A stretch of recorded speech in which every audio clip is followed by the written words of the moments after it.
शुरू करते हैं आज के थीम एनालिसिस से फ्रॉम द हिंदू न्यूज़पेपर। ये पहला जो न्यूज़ आप देख रहे हैं ये हेलीकॉप्टर क्रैश हुआ है जिसमें 7 लोग मारे गए हैं। अब इन 7 लोगों में से एक 2 साल का बच्चा भी था, 2 ईयर ओल्ड चाइल्ड भी था। बेसिकली ये इंसिडेंट हुआ है नियर गुप्तकाशी, ठीक है।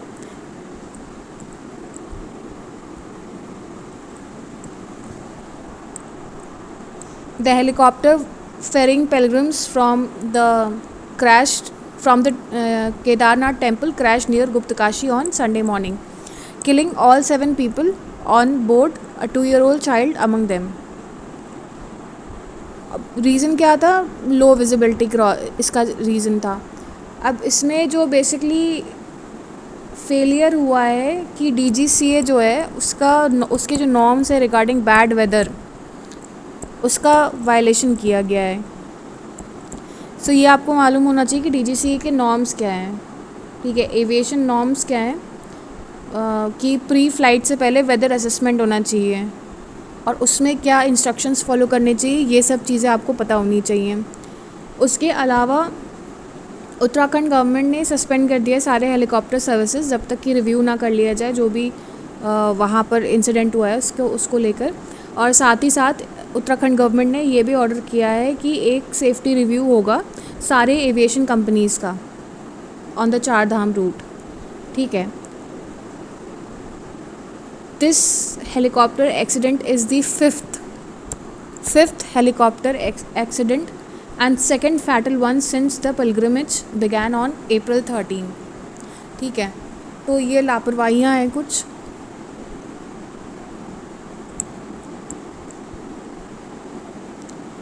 रेस्क्यू ऑपरेशंस कंडक्ट किए जा रहे हैं SDRF से, SDRF कर रही है रेस्क्यू ऑपरेशंस। सो बॉडीज़ रिकवर कर ली गई हैं।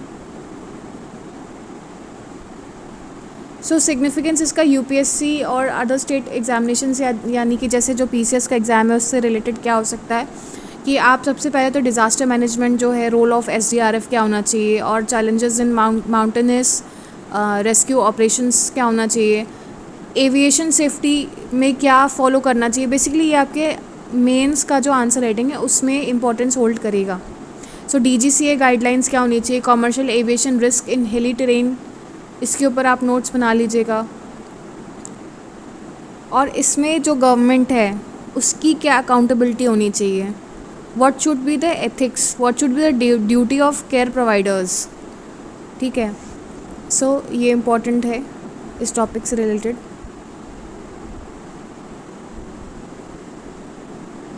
Next we move to Iran vows severe response to Israel as crisis इंटेंसिफाइड्स।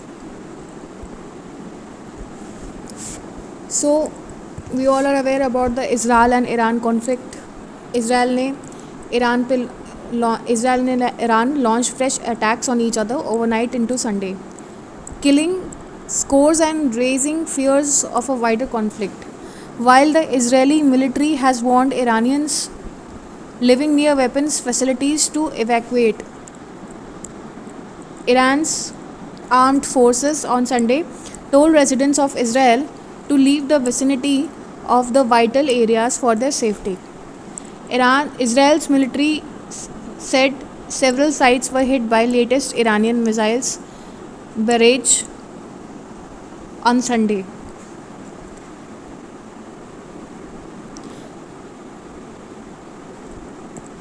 Israeli Prime Minister Benjamin Netanyahu said on Sunday that armed forces have destroyed Iran's principal uranium-rich enrichment facility. थोड़ा सा nuclear में भी आप ध्यान दीजिएगा, nuclear technology में कि uranium का क्या यूज़ होता है, न्यूक्लियर फिजन, न्यूक्लियर फ्यूजन, ये किस तरीके से कैरी किए जाते हैं, इसकी टेक्नोलॉजी आपको मालूम होनी चाहिए क्योंकि आज के समय में यही सबसे ज़्यादा पिन पॉइंट वेपनिक टेक्नोलॉजी है जिसके डेवलपमेंट को लेकर वॉर हो रहा है। US President Donald Trump early on Sunday said the two sides will have peace soon, adding that many unspecified meetings were take place. were taking place. I'm sorry. So Axiom launch scheduled for June 9, says the minister.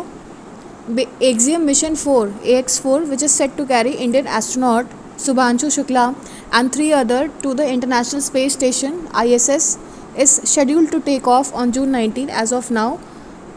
Union Minister of State for Science and Technology Jitendra Singh said to the press conference. So ये जो पहले delay हो रहा था, अब इसे schedule कर दिया गया जून 19 को. So this comes a day after ISRO has first declared and then deleted the date of launch, which has been repeatedly postponed from its original schedule of May 29. So originally ये May 29 को होने वाला था, but उसके बाद later on postpone कर दिया गया. अब June 19 को they are saying that this has been seriously considered for the launch. He played down perceived differences between the ISRO and the Elon Musk owned SpaceX, which owns and operate the Falcon 9 launch vehicle for the AX4. So basically यहाँ पर जो problem आ रही थी वो weather and other factors थे जिनकी वजह से ये प्रॉब्लम आ रही थी लॉन्च में, बट अब June 19 इसे फिक्स कर दिया गया है. Next we move on to 4 dead over 40 injured British era iron bridge in Pune. अब इसका जो रेलिवेंस है ना वो बेसिकली NDRF से रिलेटेड है, बिकॉज ये बहुत इंपॉर्टेंट है, बहुत बहुत बहुत इम्पॉर्टेंट है. डिज़ास्टर मैनेजमेंट ये टॉपिक रहने वाला है, या तो अगले साल के मेंस का या इस साल के मेंस का. और ये आपको पता है इसमें जो अभी आपको प्रॉपरली आपको जो नोट्स बनाने चाहिए वो ये कि डिज़ास्टर मैनेजमेंट इस टाइप के इंसिडेंसेस में किस तरीके से कैरी ऑन होता है, NDRF का क्या रोल होगा, स्टेट एडमिनिस्ट्रेटिव अथॉरिटीज़ का क्या रोल होगा इस केस में. ठीक है. सो ये importance. Around 50 people were rescued while 42 suffered injuries, जिसमें से 3 of them were deceased man. 4 की मौत हो चुकी है इसमें. सो क्या सावधानियाँ रखनी चाहिए. So there were warnings which have been ignored. An NDRF official at the site told The Hindu, despite the warning sign at the entrance of the bridge, which was weak, rusty and on the verge of collapse, tourists were walking on it. Some even rode their motorbikes across the bridge to reach other side, a selfie spot. We rescued many people who were swept away by the river. The bridge collapsed into the fast flowing river. So there was a warning which was being issued to the tourists, but it was being valiantly ignored. The injured persons were admitted to 3 hospitals. This is not important, but main जो justice का disaster management से related है, आप इस पे notes बना लीजिएगा. और ये जो प्रॉपर नोट्स हैं आपको, ये सेकंड ARC की जो रिपोर्ट है इसमें आपको मिल जाएगा, आप इसको पढ़ लीजिएगा, सेकंड ARC की. Next is what are flue gas desulfurization units. So basically what is FGD unit? FGD means flue gas desulfurization. It is basically a technology to remove sulfur dioxide, a major pollutant, from coal fired power plant emissions using sorbent injection. Example, अब ये जो sorbent injection है इसका जो example है that is lime और limestone slurry.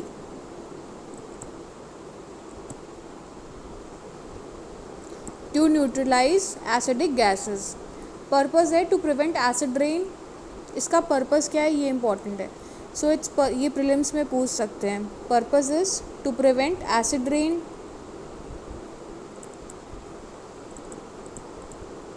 protect human health and reduce environmental degradation. So these are some of the purposes.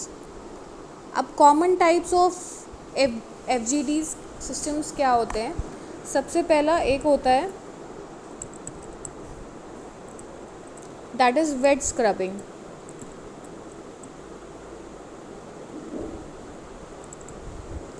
And second one is dry or spray dry and semi dry.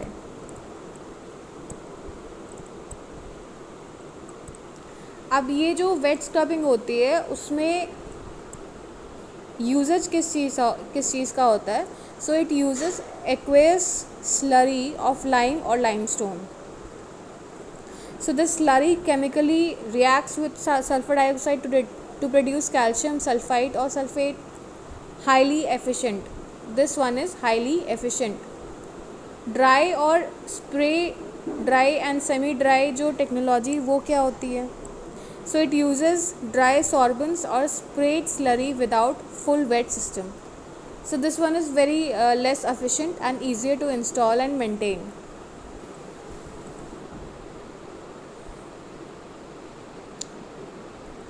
So what is the environmental impact of sulfur dioxide emissions? That causes acid rain, damages crops, forest, water bodies, infrastructure, poses serious health hazards including respiratory issues, and it is a major contributor to global warming as well, and a particulate pollution. Particulate pollution means SPM, suspended particulate matter, उसमें भी contribute करता है. Cost and economic aspects इसके क्या है? Basically capital cost जो है इसको सेटअप करने का, दैट इज़ 1.2 करोड़ पर मेगावाट टू इंस्टॉल. इसका इंस्टॉलेशन कॉस्ट ये है.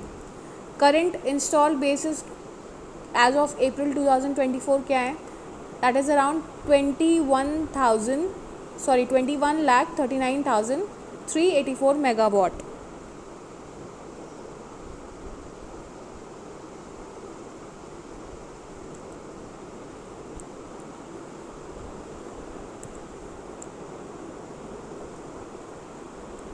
That is approx 46% of the India's coal capacity. More units under implementation. Financial strain क्या है? High upfront cost. TPPs may pass the burden via tariffs. Drawing criticism. So ये financial strain है. सबसे पहला कि higher upfront cost है इसका. जो TPPs हैं वो that may pass the burden of tariffs. जो tariffs impose होंगे ये एक मेजर ड्रॉबैक है. पॉलिसी लैंडस्केप इन इंडिया क्या है? 2015 में mandated FGD installation at 537 thermal plants. Deadlines extended multiple times from 2018, 2027, 2028, 2029 and now December 2024 as per Ministry of Forest and Climate Change. As of April 2025 survey indicates many plants remain non-compliant, risking closure or tariff penalties.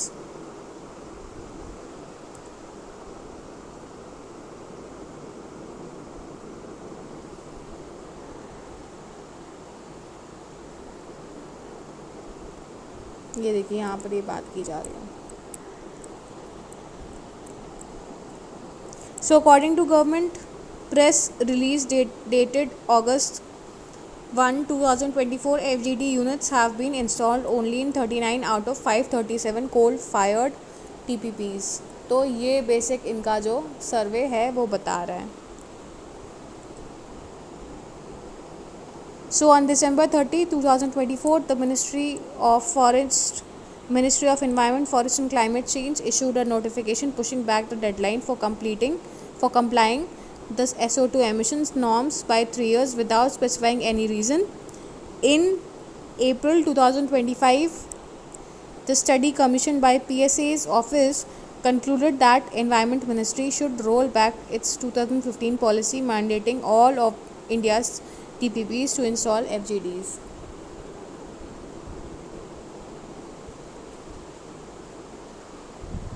So basically reason क्या है कि they are contentious? सबसे पहला ये है कि high cost है, okay, tariff burden है एंड इम्प्लीमेंटेशन डिलेज हैं. So that is why they are contentious.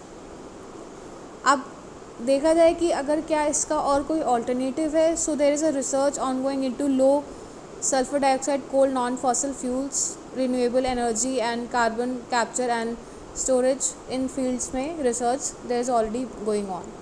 Final takeaways क्या होने चाहिए कि FGDs are essential for controlling sulphur dioxide and PM 2.5 emission. So PM2.5 emissions को रोकने के लिए ये सबसे ज़्यादा इम्पॉर्टेंट है, ठीक है, specifically in Delhi. So while policy driven, their high cost and uneven implementation that poses a challenge, and India must balance environmental health benefits against economic and energy security consideration. So आप अपने views इस पे basically represent क्या कर सकते हैं कि कैसे इसका जो हाई कॉस्ट है कैसे हम इसे नॉर्मलाइज कर सकते हैं, कैसे लो कॉस्ट पे हम ला सकते हैं या एक बैलेंस्ड कॉस्ट हम ला सकते हैं, यानी कॉस्ट इफ़ेक्टिव हो वो उसका इंस्टॉलेशन, बिकॉज जो वेट वाला है वो थोड़ा ज़्यादा कॉस्टली है. उसके अलावा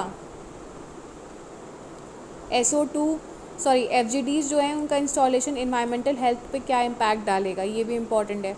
ये कंसिडरेशंस आपको लेने पड़ेंगे. और PM2.5 इसके एस्पेक्ट में सल्फर डाइऑक्साइड का क्या रोल है, ठीक है, किस तरीके से ये पर्टिकुलेट मैटर्स को इन्हांस करता है, ये इम्पॉर्टेंट है. एंड ये जो भी लैग्स आ रहे हैं इम्प्लीमेंटेशन में, इसको कैसे इंडिया डील कर सकता है to improve public health, to improve environment, air pollution, ये आपको इस पे नोट्स बनाने पड़ेंगे थोड़ा. सो नेक्स्ट मैं आपको बताऊँ why have special economic zones rules been relaxed. इसकी बेसिक मैं आपको समरी बताऊँगी. इसकी समरी क्या है कि India has relaxed the rules governing special economic zones to attract investment in semiconductors manufacturing and boost its digital economy. So basic reason ये है कि इस वजह से रिलैक्स किए गए कि जो SEZs हैं उनमें इन्वेस्टमेंट अट्रैक्ट किया जा सके in semiconductor manufacturing and boost its digital economy.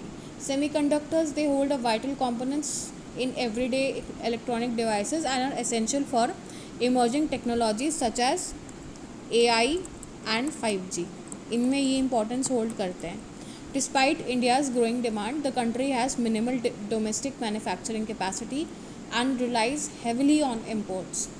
So, recognizing the strategic importance of developing a robust semiconductor ecosystem, the Ministry of Commerce has announced changes to SEZ rules, that is Special Economic Zones rules, on June 5.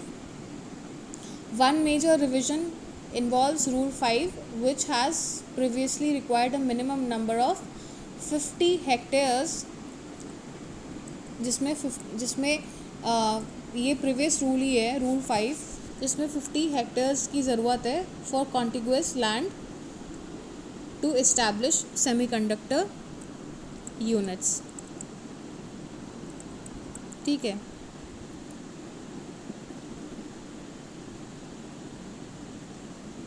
So this condition has now been relaxed to allow more flexible land use and to accommodate smaller modular fabs.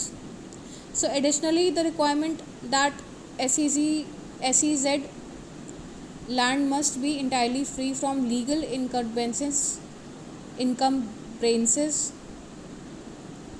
has been eased to speed up development. These changes are designed to reduce bureaucratic hurdles and make India a more attractive destination for global tech. So इसका basic reason ही यही है, just यही है कि इसे एक technical hub बनाने के लिए इंडिया जो है इस पर वर्क करा है. अब इम्पैक्ट क्या है? Impact is already visible. Micron technology, a US based chip maker, has announced a major semiconductor assembly and testing facilities in Dholera, Gujarat, benefiting from the revised Special Economic Zone framework. Similar projects are expected in Tamil Nadu and Assam also.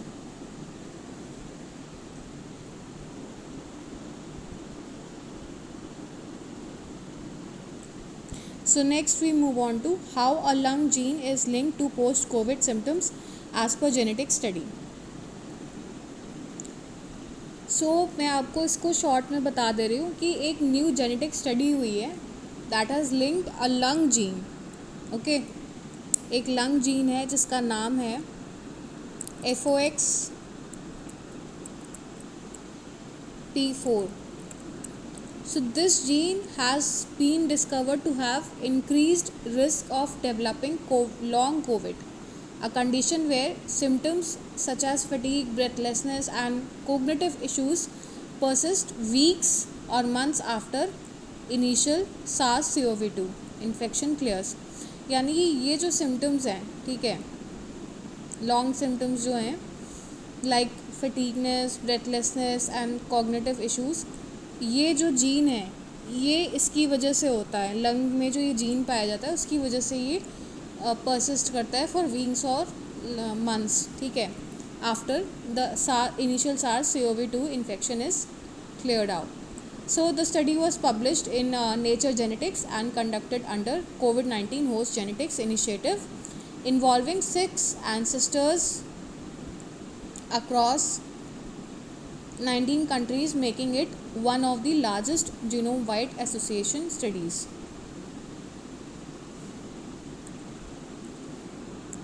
Largest genome-wide association studies to the date, GWAS.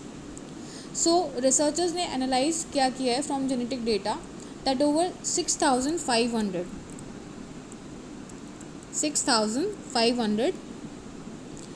long COVID cases and a million controls identifying a specific DNA variant.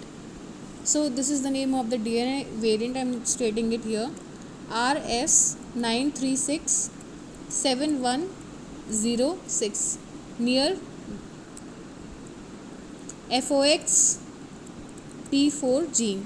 यानी कि ये जो DNA है ये इसमें पाया गया है. It is found near FOXP4 gene. This variant was associated with a higher likelihood of developing long COVID, especially among East Asians, that is up to around 36%, as compared to 1.6% in non-Finnish Europeans. So this highlighted the importance of including diverse genetic populations in medical research.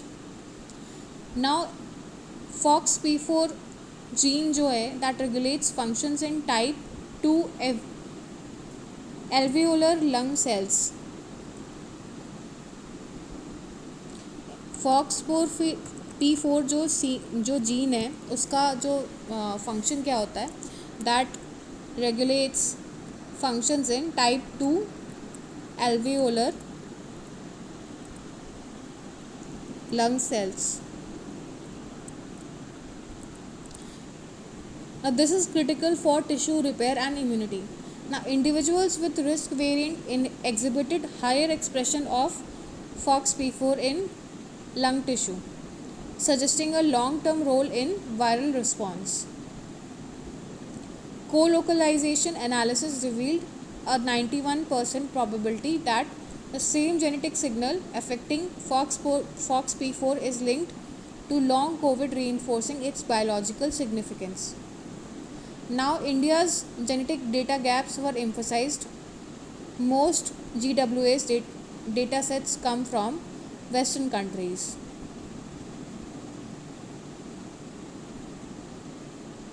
Leading to under-representation of Indian specific genetic responses. This limits tailored medical strategies for Indian population. Moreover, smaller Indian studies from Hyderabad shows 16.5% of hospitalized COVID-19 patients reported symptoms even after 1 year. अब इसके implications क्या हैं basically कि understanding gene level vulnerabilities can help develop targeted therapies and improve public health. So basically इसमें India को क्या करना चाहिए कि इंडिया को सेल्फ रिसर्च भी कैरी ऑन करना चाहिए with respect to gene therapy to improve public health. So this also emphasizes the need for more inclusive genome databases and population specific studies to address long COVID and other emerging health challenges. So Indian students pilgrims stuck in Iran raise alarm.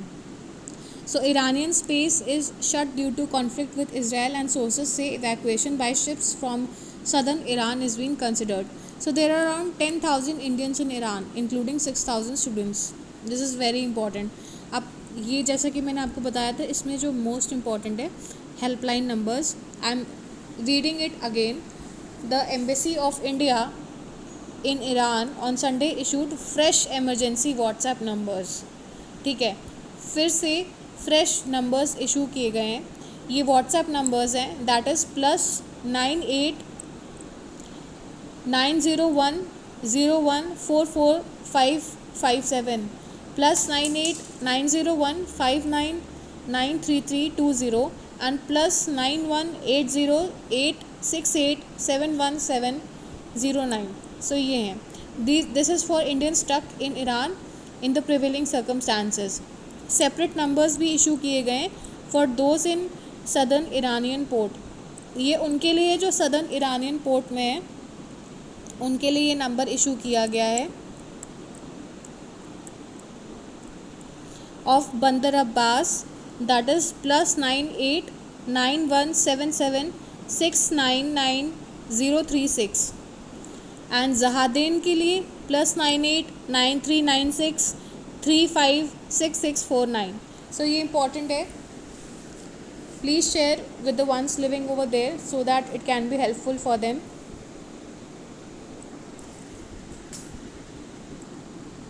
So next is passively managed funds and portfolio allocations. So passive funds हैं क्या, definition क्या है इनकी? So basically passive funds track a specific index. से example अगर हम ले लें निफ्टी 50 एंड सेंसेक्स जो है विदाउट एक्टिव, ये एग्जाम्पल्स हैं जिनमें ये ट्रैक करते हैं स्पेसिफिक इंडेक्स में passive funds. So without active selection और trading by fund managers. Mechanism क्या है इसका कि fund managers mimic the index composition without discretionary decision making.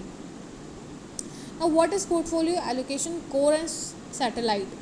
Core component है long term holding, stable low risk investment, preferable passive funds to maintain index tracking. And satellite component क्या है? Tactical allocations.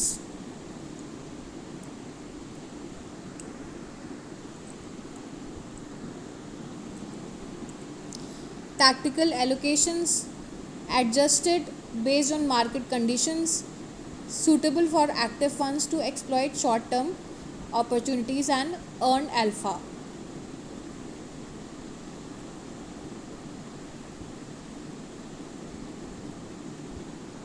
So ये यहाँ पर दिया हुआ है. अब पैसिव वर्सेस एक्टिव फंड्स आपको थोड़ा सा इस पर नोट्स बनाने पड़ेंगे कि इसमें मैनेजमेंट क्या है, कॉस्ट क्या है, रिस्क क्या है, रिटर्न क्या है, पैसिव में ज़्यादा रिस्क है या एक्टिव में. सो बेसिकली पैसिव में लोअर रिस्क रहता है और एक्टिव जो होते हैं फंड्स उनमें ज़्यादा रहता है.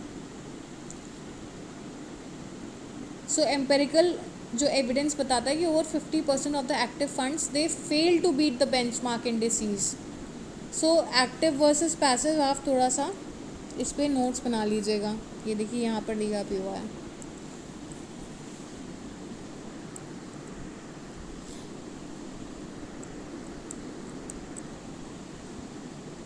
यही मैंने आपको बताया कि 50% जो है वो एक्टिव फंड्स वो फेल हो जाते हैं. इस पर आप थोड़ा सा नोट्स बना लीजिएगा. The investor would rather settle for a passive fund. The passive fund would never beat the benchmark but give similar returns, that is not underperform grossly. यानी कि अंडर परफॉर्मेंस नहीं होगा बट सिमिलर रिटर्न्स दे देगा investment का. You should allocate to both as per your objective, suitability and performance. अब format क्या है passive funds का? Exchange trade funds ETFs, they are traded on stock exchanges like NSE और BSE. Required demat account. इसमें demat account की ज़रूरत होती है. डीमैट अकाउंट क्या है प्लीज़ इसके बारे में जान लीजिएगा क्योंकि इसमें स्टैटिक बेसिस में नोट्स आ सकते हैं और एक क्वेश्चन शायद आया भी है प्रीवियस ईयर में. Index funds bought directly from AMC, more liquid open ended structure. So ये इनका जो फॉर्मेट है इंडेक्स फंड में भी है कि they are bought directly from AMC and they are more liquid open ended structure. अब जीएस पेपर 3 में इसका यूपीएससी से रिलेटेड जो इसका सिग्निफिकेंस है वो ये कि जीएस पेपर 3 में investment models in capital markets, आप उसको एक्सप्लोर कर सकते हो उस टॉपिक को। इसमें क्या क्या इन्वेस्टमेंट मॉडल्स हैं कैपिटल मार्केट्स में, क्या इम्पैक्ट पड़ता है उनका इकोनॉमी में, role of mutual funds, ETFs and passive strategies in financial inclusion. ठीक है, प्लीज़ डीमैट अकाउंट पे आप ज़रूर वो कर लीजिएगा। और प्रीलिम्स के लिए जो मैं कीवर्ड बता रही हूँ वो पैसिव फंड्स हो गए, एक्टिव फंड्स हो गए, इसकी डेफिनेशन आपको मालूम होनी चाहिए। ठीक है, ETF क्या है, इंडेक्स फंड क्या है, और उसके वर्सेस में भी आप कर लीजिएगा ETF वर्सेस इंडेक्स फंड, इसमें क्या डिफरेंस है, क्योंकि यूपीएससी जो है वो आमतौर पे स्वैप कर लेता है। ठीक है, सो पोर्टफोलियो एलोकेशन स्ट्रैटेजी ये भी आपका की वर्ड है। And also importance of retail investor education and low cost investment tools, इस पर भी आप रिसर्च कर लीजिएगा, थोड़ा सा इस पर नोट्स आप बना लीजिएगा। So that's all for the day, here we end our analysis. Thank you and have a nice day, and I request you to please like, subscribe and share my channel. So next topic is more mind space for India in America's imagination. So basically इस वाले article में जो बताया गया है वो context और core argument जो दिया गया है, ये जो एडिटोरियल है ये इमोशनल एंड इंटेलेक्चुअल स्पेस को हाईलाइट करता है। ठीक है, so the editorial highlights the limited intellectual and emotional space India occupies in America's strategic and academic imagination. Despite India's size, culture and geopolitical role, it remains understudied and misunderstood in US making policy and academia. So this is the basic gist. ये यहाँ पर mention किया गया है।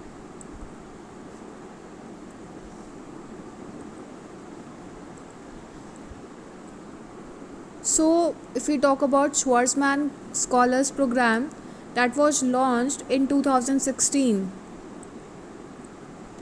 at Tsinghua University, China,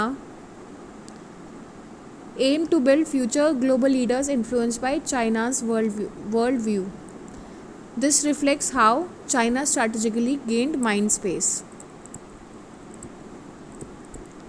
in American elites through education and influence. Now what is India's interpretation to it?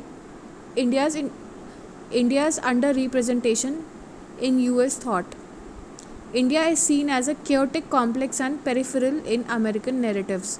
So this is their narratives, that they see India as chaotic, complex and peripheral country. The West has long viewed India with cultural fascination,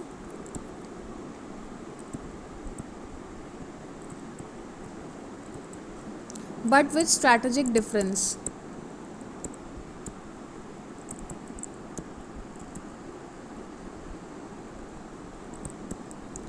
So India never projected a seductive narrative like China did in the 1980s. Now what is the problem with India focused research? India's studies lack coherent support in Western academia, often taught through post-colonial or subaltern lenses, ignoring India's modern role. So even within American academia, the difference is stark. China studies enjoys robust institutional support across top universities. With a few exceptions, India-focused research, by contrast, is fragmented, often subsumed under South Asian and post-colonial studies with an emphasis on religion, anthropology, or classical languages. These are critical fields but do not capture the lure of civilizational state and modern India that is shaping global technology, space, innovation, climate policy, and strategic affairs. India appears in the headlines but rarely in syllabi.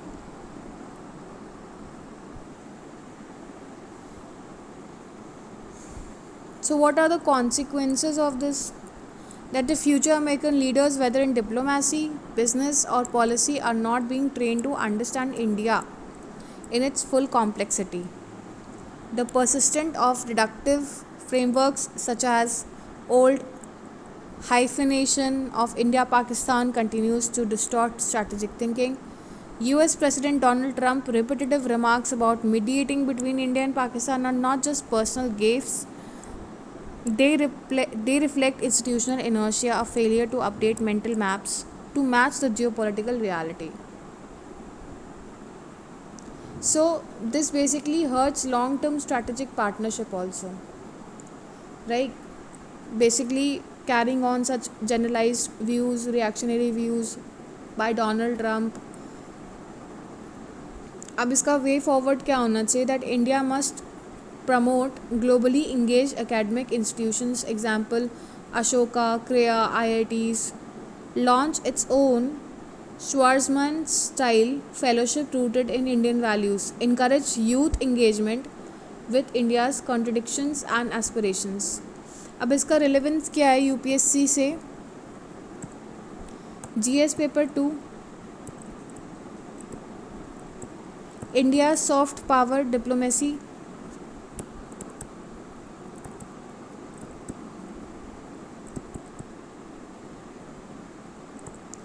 diplomacy and international relations,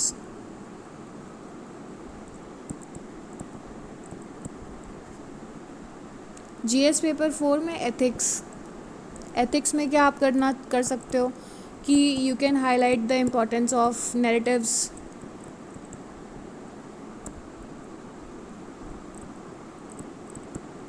perception in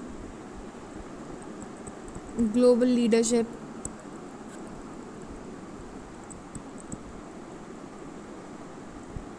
and also in essay or interview you can represent your views regarding such mind maps, such generalized mind maps by Americans and how to deal with it.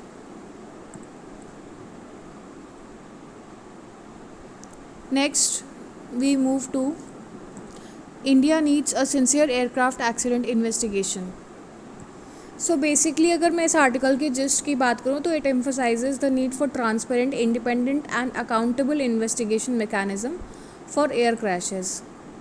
अब इसमें अगर हम की points की बात करें तो सबसे पहला है इंस्टीट्यूशनल गैप्स में क्या गैप्स हैं वो डिस्कस कर लेते हैं. That India has aircraft accident investigation bureau AAIB under ministry of civil aviation.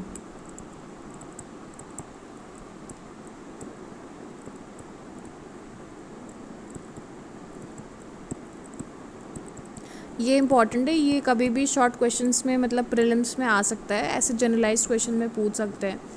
In reality AAIB lakhs true autonomy and is not entirely independent. So basic problem ये है कि it lacks autonomy and is not truly independent.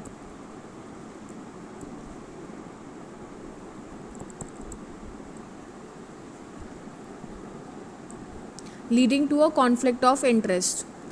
So, investigations are often supervised by the same authority that regulates aviation, DGCA, violating the principle of separation. अब failure of systematic accountability क्या है कि pattern जो है वो accidents are blamed on pilot errors. ये हमेशा से ये पैटर्न चलता है कि पायलट एरर्स पे ब्लेम कर दिया जाता है. रियल सिस्टमैटिक फॉल्ट्स क्या आते हैं? रेगुलेटरी लैप्सेस आते हैं. जो रियल सिस्टमैटिक आपके फॉल्ट्स हैं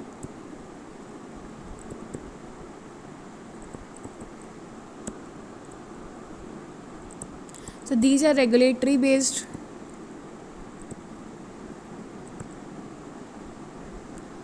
poor maintenance,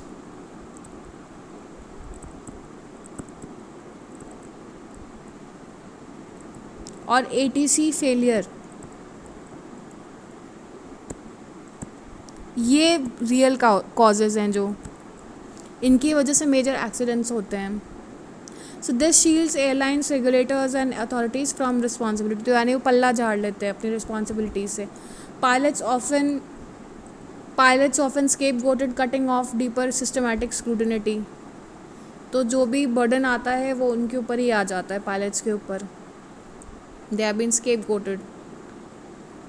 Past investigations show systematic rot, refers to Justice Lahoti Committee report on Charki Dadri air crash.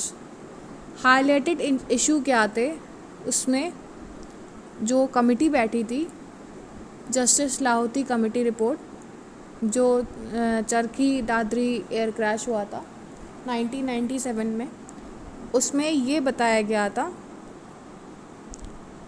that there is lack of independence, जो कि अभी हम AAIB की बात कर रहे थे.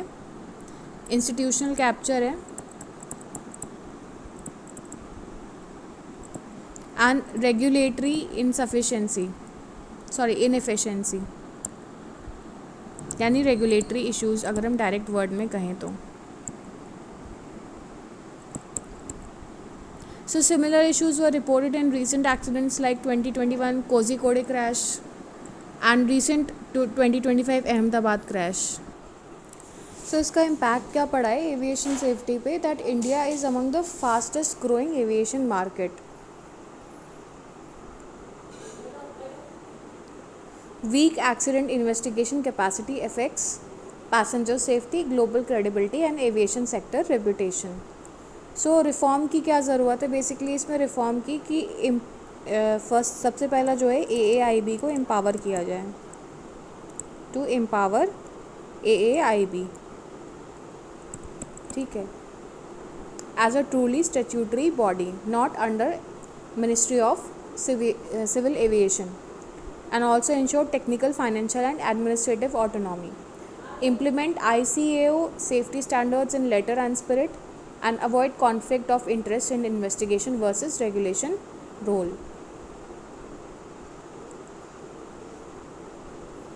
अब इसका UPSC के इसमें एस्पेक्ट में क्या रिलेवेंस है कि GS पेपर 2 में गवर्नेंस में आ जाता है, इंस्टीट्यूशनल अकाउंटेबिलिटी आ जाती है, आपका रेगुलेटरी ओवरलैप आ जाता है.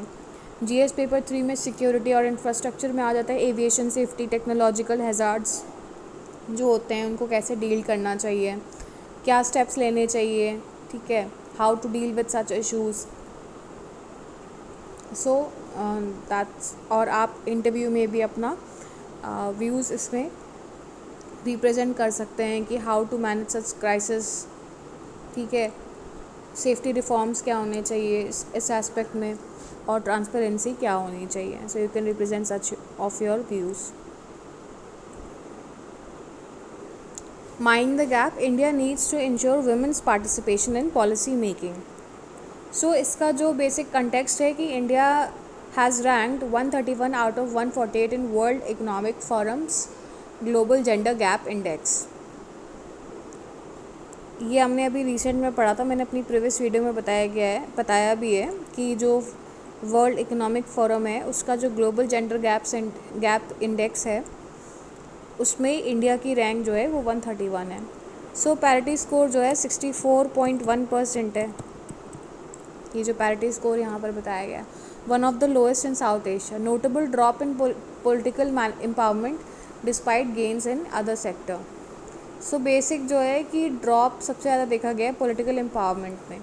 अब की डेटा पॉइंट्स इसमें क्या बताए गए हैं कि economic participation, this is just data कि economic participation has improve by plus 0.9 percentage points, right?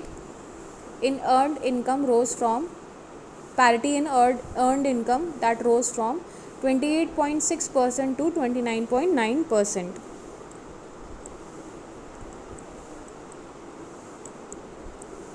That positively impacting the sub-index score, the report said. So labour force participation rate क्या रहा है, 45.9% रहा है. That was same as last year, highest so far. Political empowerment में female representation in parliament that fell from 14.7% to 13.8% in 2025. So women in ministerial roles fell from 6.5% to 5.6%, continuing the sinking trend since 2023. अब इसमें जो issues highlighted मैं आपको बता रही हूँ कि India's poor political representation over shadows progress in other areas. Women's reservation bill जो कि पास हुआ है, आप उसके बारे में भी नोट्स बना लीजिएगा. That reserves 1/3 seats for women in parliament and state assembly. So according to me reservation would not just work, rather उसके अलावा और भी कुछ स्टेप्स लेने पड़ेंगे, कोर स्टेप्स लेने पड़ेंगे. So, however, implementation has been deferred to 2029 post census and delimitation. So, delay seen as political apathy and lack of willpower. ये जो कि इसमें बताया गया है.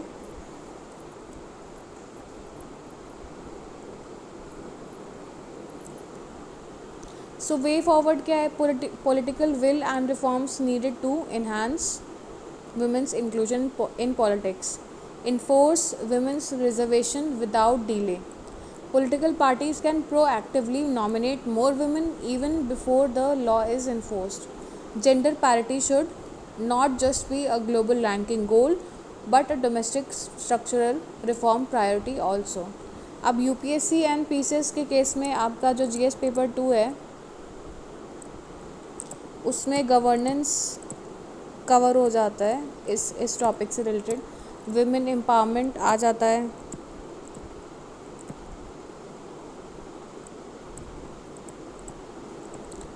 रिप्रेजेंटेशन ऑफ पीपल एक्ट आ जाता है. जीएस पेपर 1 में सोसाइटी में जो जेंडर गैप है उसको कैसे डील किया जाए, जो स्ट्रक्चरल इनइक्वालिटी है उसको कैसे डील किया जाए, ये आपके आ जाते हैं. एंड ऑफ कोर्स इन ऐसे an interview you can represent your views with respect to this. Next is fire on waters. India's maritime firefighting capabilities are standing up to test. अब ये बेसिकली जो आपका वैन हाई 503 जिसमें explosion हो गया था उससे रिलेटेड आर्टिकल है, but this does not hold much importance.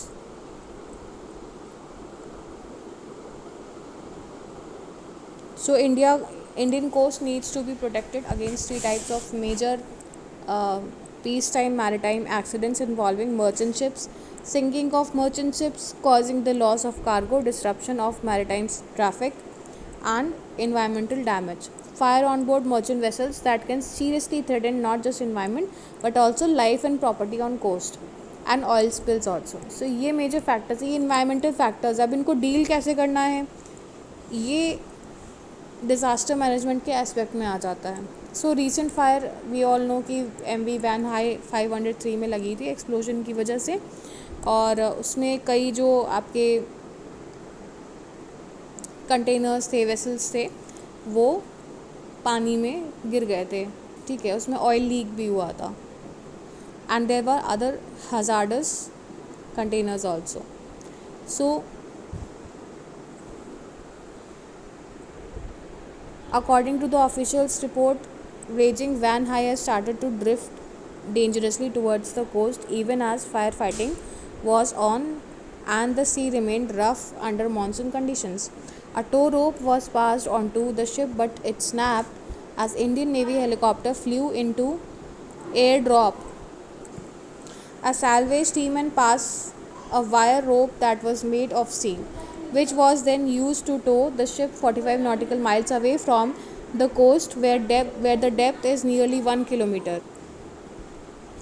So most of the patrol vessels, the workhorse of the Coast Guard, are now fitted with firefighting equipment since firefighting is a key mandate of the agency.